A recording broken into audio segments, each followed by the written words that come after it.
আমরা আগের ভিডিও পর্যন্ত যা পড়াশোনা করলাম সেগুলি হলো গুপ্তবীজী উদ্ভিদের যৌন জননে যে নিষেক পূর্ববর্তী ঘটনা এবং তার গঠনগুলি কি, নিষেক সম্বন্ধে আমরা পড়েছি, দ্বিনিষেক পদ্ধতির ডিটেলস পড়েছি, দ্বিনিষেকের পরে গঠিত বিভিন্ন গঠন এবং মূল ঘটনাগুলি পড়েছি, একবীজপত্রী এবং দ্বিবীজপত্রী ভ্রূণের গঠন অধ্যয়ন করেছি, যা আমাদের সিলেবাসের পারভিউর মধ্যে পড়ে।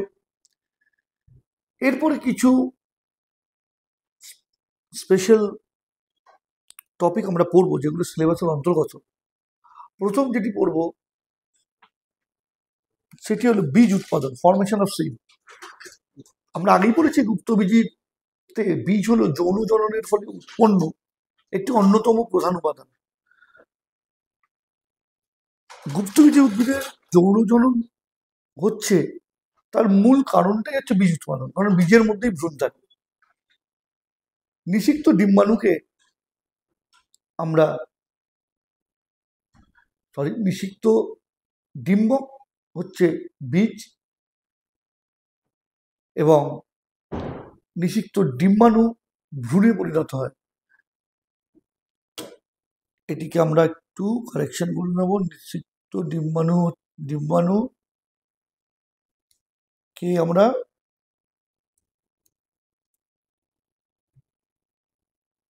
ভ্রূণ বলবো,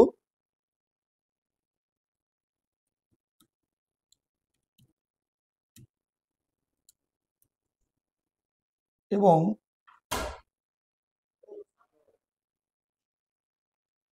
বীজ হলো একটি পরিপক্ক নিষিক্ত ইন্টিগুমেন্টেড মেগাস্পোরেঞ্জিয়াম বা ডিম্বক, অর্থাৎ নিষিক্ত ডিম্বাণু ভ্রূণ এবং বীজ হলো একটি নিষিক্ত ইন্টিগুমেন্টেড ডিম্বক হচ্ছে বীজ। আর আমরা জানি ডিম্বাশয় ফলে পরিণত হয়। তাহলে বীজের গঠন বা স্ট্রাকচার অফ সিড, বীজ আবরণের ভেতরে থাকা সকল কাঠামোকে সম্মিলিতভাবে কার্নেল বলা হয়। বীজ আবরণের ভেতরে যে এন্টায়ার স্ট্রাকচারটা থাকে, পুরো স্ট্রাকচারটাকেই বলা হয় কার্নেল। সাধারণত পরিণত বীজের আমরা তিনটে অংশ দেখতে পাই, বীজ আবরণ, ভ্রূণ। এখন যদি বলা হয় ভ্রূণ কি কি নিয়ে তৈরি, প্রধান দুটো জিনিস দিয়ে তৈরি, বীজপত্র এবং ভ্রূণাক্ষ। আমরা আগে পড়েছি ভ্রূণাক্ষ কিভাবে বিভেদিত হয়, তার ডিফারেন্সিয়েশন কিভাবে হয়, এগুলো ডিটেলসে পড়েছি। কিন্তু আমাদের যদি বলা হয় যে ভ্রূণ মেনলি কি নিয়ে তৈরি, আমরা বলবো বীজপত্র এবং ভ্রূণাক্ষ। বীজপত্র কটা থাকে? দ্বিবীজপত্রী উদ্ভিদের একটি বীজে দুটি বীজপত্র থাকে এবং একবীজপত্রী উদ্ভিদের ক্ষেত্রে একটি বীজে একটি বীজপত্র থাকে। এছাড়া কি না, শস্য। তাহলে নিষেকের পর ডিম্বক ত্বক শক্ত হয়ে প্রতিরক্ষকমূলক বীজ আবরণে পরিণত হয়। ওভিউলের যে ইন্টিগুমেন্ট আছে, সেই ইন্টিগুমেন্ট আফটার ফার্টিলাইজেশন কি হয় না, টাফ হয়ে যায়, শক্ত হয়ে যায়, হয়ে কি তৈরি করে, সেটা সিড কোট বা বীজ আবরণে কনভার্ট হয়ে যায়। মাইক্রোপাইল বীজ আবরণে একটি ছোট্ট ছিদ্র হিসাবে থেকে যায়। এটি অঙ্কুরোদ্গমের সময় বীজে অক্সিজেন এবং জল প্রবেশকে সহজতর করে। আমরা জানি যে মাইক্রোপাইল টার্মটি শুনেছি। এই মাইক্রোপাইল কিন্তু নিষেকের পরও কি হয় না, একটি ছোট্ট ছোট্ট ছিদ্র হিসাবে বীজ আবরণে থেকে যায়। এর কারণটা কি না, যখন বীজের অঙ্কুরোদ্গম হবে অনুকূল অবস্থায়, তখন বীজে অক্সিজেন এবং জল যাতে প্রবেশ করতে পারে সেই প্রবেশ পথটাকে তৈরি করে। বীজ পরিপক্ক হওয়ার সাথে সাথে বীজে জলের পরিমাণ হ্রাস হয়, বীজ তুলনামূলকভাবে শুষ্ক হয়ে যায়। ভ্রূণের সাধারণ বিপাকীয় কার্যকলাপ ধীরে ধীরে ধীর হয়ে যায়, অর্থাৎ কমতে থাকে। ভ্রূণ একটি নিষ্ক্রিয় অবস্থায় প্রবেশ করতে পারে, এই অবস্থাটাকে ডরমেন্সি বলা হয়। তবে বীজ কি সবসময় ডরমেন্সিতে থাকবে বা সুপ্ত অবস্থায় থাকবে? না, এটি প্রতিকূল অবস্থায়, অর্থাৎ বীজ তৈরি হলো কিন্তু তার অবস্থাটা প্রতিকূল, অনুকূল নয়। তাহলে সেই বীজটি যদি মাটিতে পড়ে, সেটা কখনো অঙ্কুরিত হতে পারবে না, চারা গাছে কনভার্ট হবে না। সেই ক্ষেত্রে বীজের একটি অত্যন্ত গুরুত্বপূর্ণ অ্যাডাপ্টেশন বা অভিযোজন হচ্ছে, সে সুপ্তাবস্থায় চলে গেল, তার বিপাক ক্রিয়াটাকে কমিয়ে নিল, তার জলের পরিমাণটা নিজের থেকে বের করে নিল, নিজেকে শুকনো করে নিল। শুকনো হলে কি হবে না, সেই জলের পরিমাণ কমে গেলে পচবে না, এনজাইমেটিক অ্যাকশন কমে যাবে, অর্থাৎ উৎসেকের ক্রিয়া কমে যাবে এবং বিপাক ক্রিয়া কমে যাবে। এর ফলে সে দীর্ঘদিন নিষ্ক্রিয় অবস্থায় থাকতে পারে। এটি তার এক অদ্ভুত অভিযোজন। কিন্তু অনুকূল পরিবেশ, অর্থাৎ পর্যাপ্ত আর্দ্রতা আছে, তাপমাত্রা আছে, অক্সিজেন আছে, যদি জলের প্রয়োজন হয় জল আছে, থাকলে বীজ অঙ্কুরিত হয়ে যাবে, সে সুপ্তাবস্থা থেকে বেরিয়ে যাবে। তার ফলে কি তৈরি হবে, ডিম্বক বীজে পরিণত হবে, ডিম্বাণু ডিম্বাশয় ফলে পরিণত হবে। এখানে ডিম্বাণু ভুল করে লেখা আছে, ডিম্বাশয় হবে, সেটি ডিম্বাশয় ফলে পরিণত হবে। ডিম্বাশয়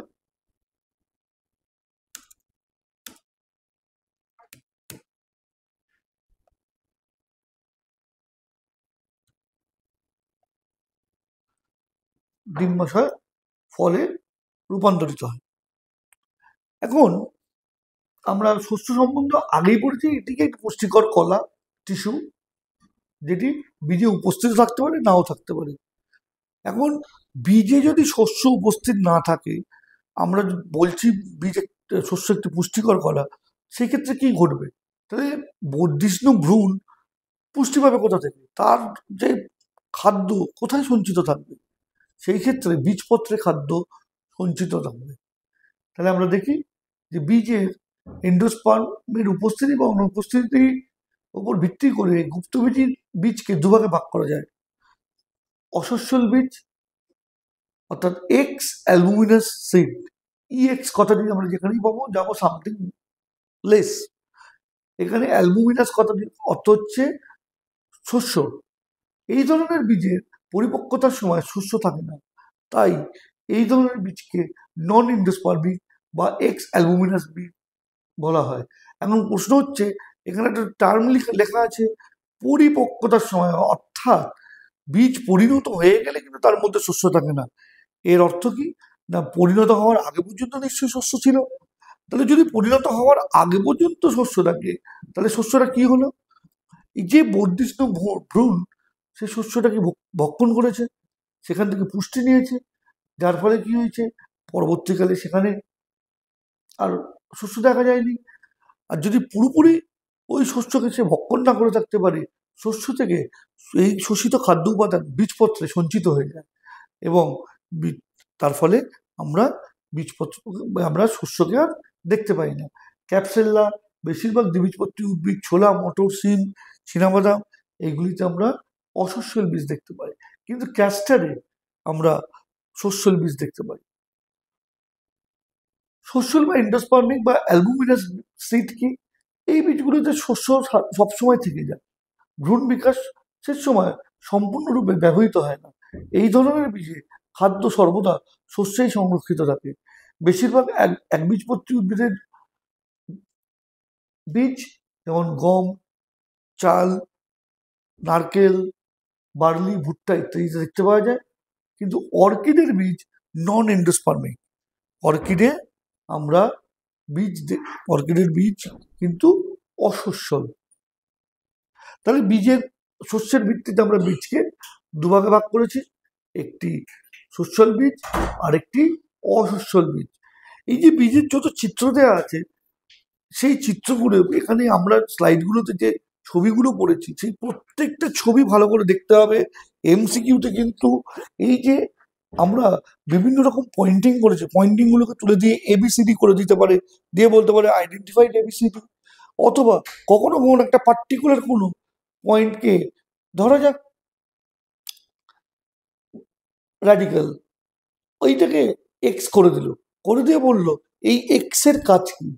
সুতরাং আমি যদি পয়েন্টিং গুলোকে ভালো করে না জানি, আমি কিন্তু তার উত্তর দিতে পারবো না। তাহলে বীজ উৎপাদনের গুরুত্ব কি, যেহেতু স্থলজ উদ্ভিদের ক্ষেত্রে পরাগযোগ এবং নিষেকের মতন প্রজনন প্রক্রিয়াগুলো জলের উপর সরাসরি নির্ভরশীল নয়, তাই বীজ গঠন অত্যন্ত নির্ভরযোগ্য। বীজের বীজ বর্ধিষ্ণু ভ্রূণকে রক্ষা করে। বীজের নতুন আবাসস্থলে ছড়িয়ে পড়ার জন্য বিভিন্ন কৌশল অবলম্বন করতে পারে। তার ফলে প্রজাতিগুলো অন্যান্য অঞ্চলে উপনিবেশ স্থাপন করতে পারে, অর্থাৎ ডিসপারশন অফ সিডস, সিড বা বীজ অনেক দূর পর্যন্ত ছড়িয়ে পড়তে পারে বিভিন্নভাবে। মাটিতে একটি বীজ পড়লো, একটা পাখি মুখে নিয়ে অন্য জায়গায় চলে গেল, তাহলে তার যে জায়গায় চারাগাছ তৈরি করারই কথা নয়, সে অন্য জায়গায় গিয়ে চারাগাছ তৈরি করে দিল। তো বীজ গঠন হয় বলে এটা সম্ভব। বীজ তরুণ চারাগাছকে পুষ্টি সরবরাহ করে। শক্ত বীজ আবরণ তরুণ ভ্রূণকে সুরক্ষা প্রদান করে। বীজ যৌনজননের ফলে উৎপন্ন একটি উপাদান, এর ফলে নতুন জিনগত সংমিশ্রণ তৈরি করতে সক্ষম, যার ফলে সিড ডাইভার্সিটি, বীজের বৈচিত্র্যের সৃষ্টি হতে পারে এবং এটি উদ্ভিদকে প্রতিকূল পরিবেশে টিকে থাকার জন্য একটি অত্যন্ত গুরুত্বপূর্ণ বৈশিষ্ট্য প্রদান করে। তো ফল গঠনের গুরুত্ব কি আমরা পড়েছিলাম, নিষেকের পর ডিম্বক বীজে পরিণত হয় এবং ডিম্বাশয় ফলে পরিণত হয়। ফল গঠনেরও গুরুত্ব তাই যে প্রজনন এবং বংশ বিস্তার করে, বীজকে সুরক্ষা প্রদান করে এবং বীজের পরিবহন মাধ্যমে অ্যাকচুয়ালি ফল পুষ্টি সংরক্ষণ করে। এতে বিভিন্ন রকম খাদ্যের উপাদান থাকে। আমাদের মাথায় রাখতে হবে কার্বোহাইড্রেট, প্রোটিন, ফ্যাট, ভিটামিন বলি বা খনিজ পদার্থ বলি, এগুলো কোনোটাই কিন্তু খাদ্য নয়, প্রত্যেকটাই কিন্তু খাদ্য উপাদান, কম্পোনেন্ট অফ ফ্যাট। খাদ্য কিরকম? মাংস, আমরা মাংস খেলাম, মাংসের মধ্যে প্রোটিন যেমন আছে সেরকম ফ্যাট আছে, কম থাকতে পারে কিন্তু আছে। অর্থাৎ আমরা কিন্তু কার্বোহাইড্রেট, প্রোটিন, ফ্যাট এদেরকে খাদ্য বলবো না, আমরা বলবো কম্পোনেন্ট অফ ফুড বা খাদ্য উপাদান। এছাড়া কি ফল গঠনের আর কি কি গুরুত্ব? পরিবেশগত ভারসাম্য রক্ষা করে, হরমোনাল নিয়ন্ত্রণ করে, বিবর্তনীয় অভিযোজন এদের দেখতে পাওয়া যায়। ফল গঠনের ফলে উদ্ভিদের বিবর্তন যে ঘটেছে সেটা ফল, বিভিন্ন প্রকার ফল তার প্রমাণ। বিভিন্ন পরিবেশে টিকে থাকার জন্য বিভিন্ন ধরনের ফল উৎপন্ন হয়। এই অভিযোজন উদ্ভিদকে তার বাসস্থানে সফলভাবে বংশবিস্তার করতে দেয়। কৃষি এবং অর্থনৈতিক গুরুত্ব, ফল গঠনের একটি অন্যতম প্রভাব এই কৃষি এবং অর্থনৈতিক গুরুত্বে পড়ে। মানুষের খাদ্য নিরাপত্তা এবং পুষ্টির জন্য ফল উৎপাদন অত্যন্ত গুরুত্বপূর্ণ। কৃষি উৎপাদনের একটি বড় অংশ ফল চাষের মাধ্যমে ঘটে।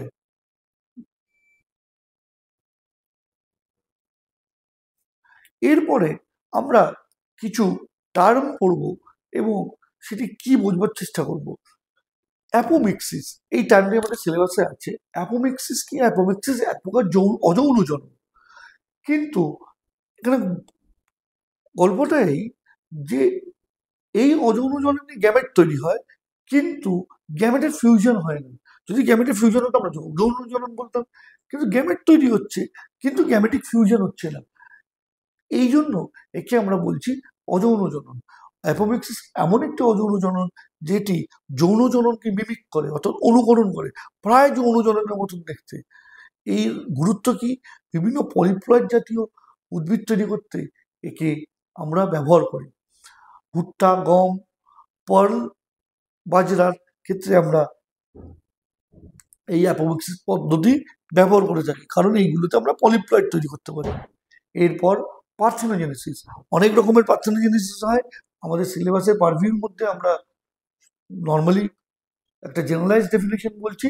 সাধারণত অনিষিক্ত হ্যাপ্লয়েড ডিম্বাণু থেকে ভ্রূণ গঠনকে পার্থেনোজেনেসিস বলে। আমরা জানি কি যে ভ্রূণ কিভাবে গঠিত হয়? একটি হ্যাপ্লয়েড শুক্রাণু একটি হ্যাপ্লয়েড ডিম্বাণুর সঙ্গে মিলিত হয়, হয়ে একটি ডিপ্লয়েড জাইগোট তৈরি করে। সেই ডিপ্লয়েড জাইগোট থেকে পরবর্তীকালে একটি ভ্রূণ তৈরি হয়। কিন্তু এটা একটি স্পেশাল পদ্ধতি যেখানে অনিষিক্ত ডিম্বাণু থেকে সরাসরি একটি ভ্রূণ তৈরি হচ্ছে। একে আমরা পার্থেনোজেনেসিস বলি।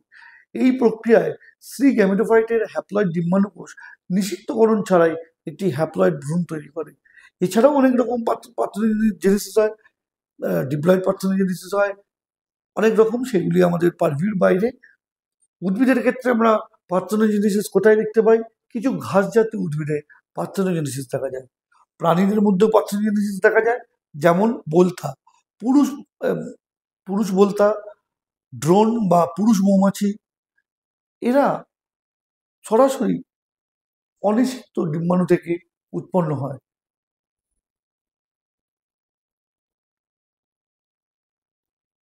এরপর চলে যায় পার্থেনোকার্পি, অনেকটা পার্থেনোজেনেসিসের মতো। ব্যাপারটা কি, এই ক্ষেত্রে অনিষিক্ত ডিম্বাশয় থেকে বীজহীন ফল উৎপন্ন হয়। যেহেতু ডিম্বাশয়ের মধ্যে কি হয় না, কোনোভাবে নিষেক ঘটেনি, সেই জন্য বীজহীন ফল, বীজ তৈরি হওয়ার কোনো সম্ভাবনা নেই। অনিষিক্ত ডিম্বাশয় থেকে যে বীজ তৈরি হচ্ছে তাকেই আমরা বলছি পার্থেনোকার্পি। তাহলে পার্থেনোকার্পির পরে যে সকল ফল বা সবজি উৎপন্ন হবে সেগুলোতে বীজ নেই। তাহলে বীজহীন কলা, বীজহীন তরমুজ, বীজহীন আপেল, আমরা বীজহীন আঙুর, যে সকল আমরা মার্কেটে দেখতে পাই, যখনই দেখবো এগুলো সব বীজহীন, বুঝবো অল আর পার্থেনোকার্পিক ফ্রুট। এইগুলোকে অক্সিন জাতীয় হরমোন দিয়ে পার্থেনোকার্পির মাধ্যমে তৈরি করা হয়েছে। এরপর বহু ভ্রূণতা বা বীজ ভ্রূণতা বা পলিএমব্রায়োনি।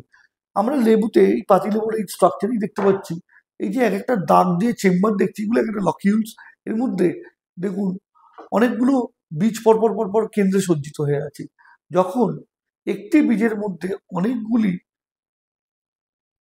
ভ্রূণ থাকে তাকে আমরা বলি বহু বীজ ভ্রূণতা। একটা বীজের মধ্যে অনেকগুলি ভ্রূণ তৈরি হতে পারে। এই ঘটনাটি বিজ্ঞানী লিউয়েনহক প্রথম সাইট্রাসে লক্ষ্য করেছিলেন।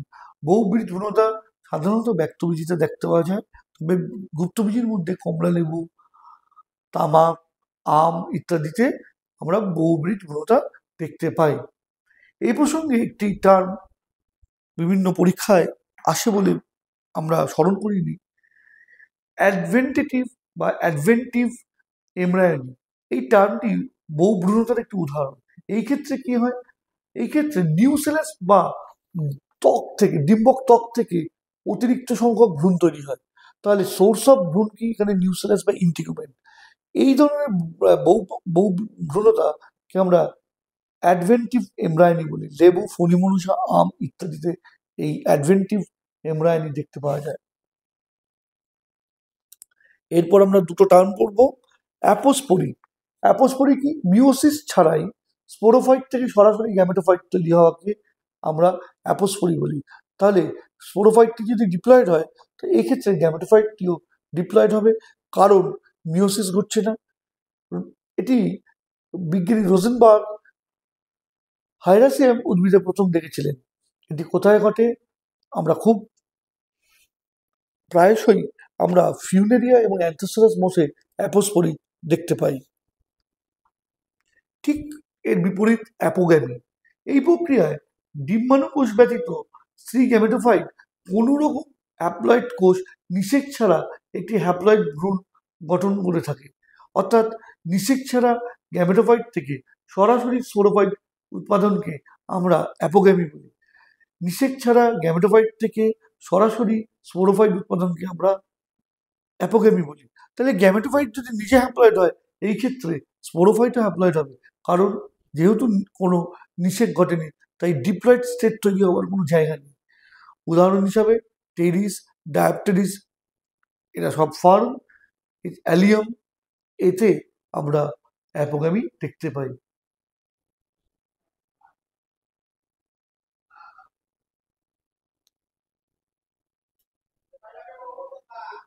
এরপর আমাদের দুটি টপিক আছে, একটি বীজ বিস্তারণ, সিড ডিসপারসাল এবং তার গুরুত্ব, এবং একটি ফ্রুট ডিসপারসাল বা ফল বিস্তারণ, তার গুরুত্ব। বীজ বিস্তারণ হলো সেই প্রক্রিয়া যার মাধ্যমে বীজ মাতৃ উদ্ভিদ থেকে দূরে নতুন স্থানে ছড়িয়ে পড়ে।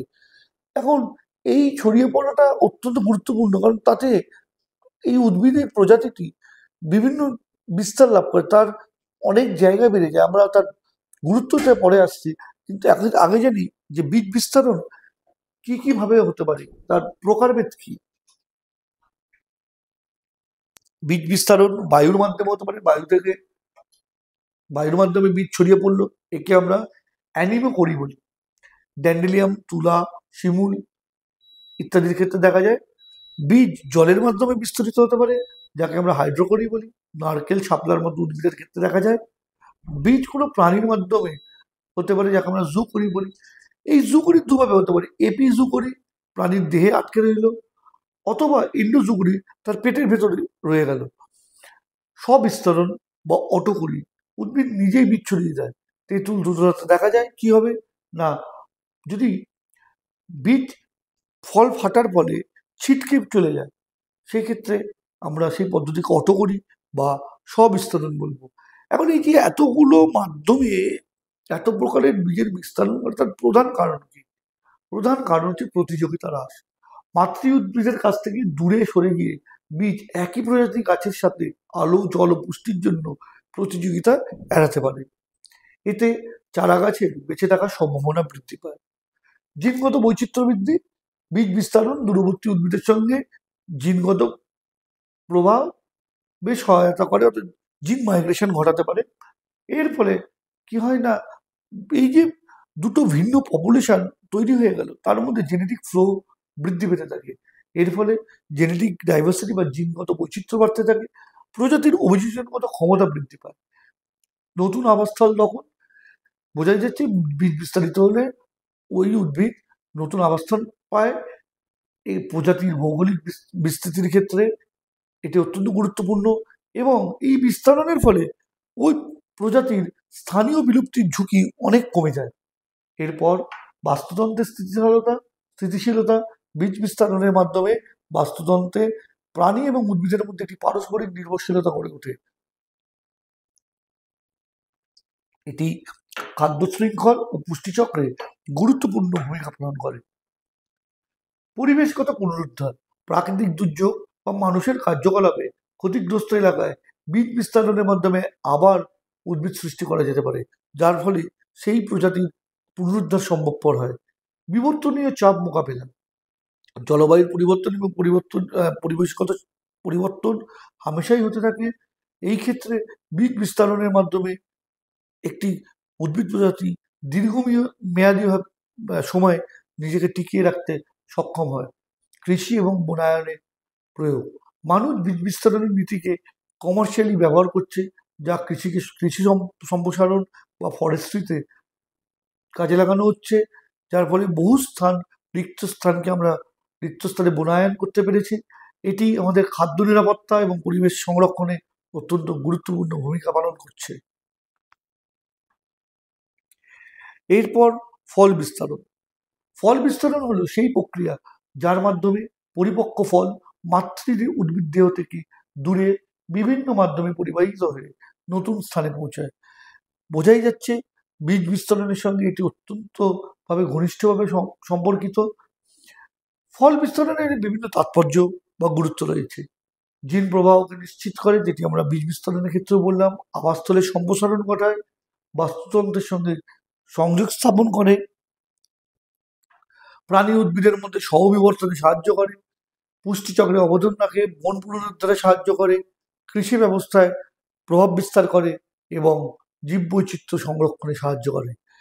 তো ফল বিস্তারেও আমরা এই এত গুরুত্ব আমরা দেখতে পাই।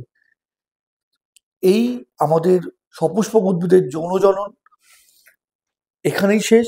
আমরা সম্পূর্ণ অধ্যায়টিকে চেষ্টা করেছি প্রত্যেকটি পার্ট যতটা প্রয়োজন, কিছু কিছু ক্ষেত্রে কিছু এক্সট্রা ইনফরমেশন দেওয়া হয়েছে, কারণ কিছু কম্পিটিটিভ পরীক্ষাতে সেটির প্রয়োজন হয়। আমরা যতটা সিলেবাসের পারভিউর মধ্যে ডিটেলে পড়া যায় আমরা পড়েছি।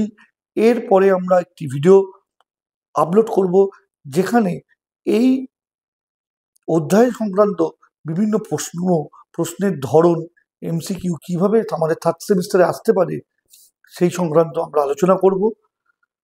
ততক্ষণ ধন্যবাদ, সকলকে নমস্কার। ভালো করে সকলে এই চ্যাপ্টারটি লিঙ্কগুলো থেকে দেখে নিন, এবং কোনো কোয়ারি থাকলে কোয়ারি পরবর্তীকালে কাউন্সিল যে কোয়ারির জন্য ব্যবস্থা করবেন সেগুলো রাখবেন, এবং আশা করছি এই স্লাইডগুলো পড়লে চ্যাপ্টারটি সম্পূর্ণভাবে স্টুডেন্টদের হেল্প করবে, এবং পরবর্তী যে আমাদের ভিডিও আসবে তাতে যে আমরা কোশ্চেন আনসার আলোচনা করব, সেই কোশ্চেন আনসারগুলো তারা নিজেরাই উত্তর দিতে পারবে এবং বুঝতে পারবে যে বিভিন্ন পরীক্ষা এবং থার্ড সেমিস্টারের জন্য তাদের কিভাবে প্রিপারেশন নিতে হবে। ধন্যবাদ।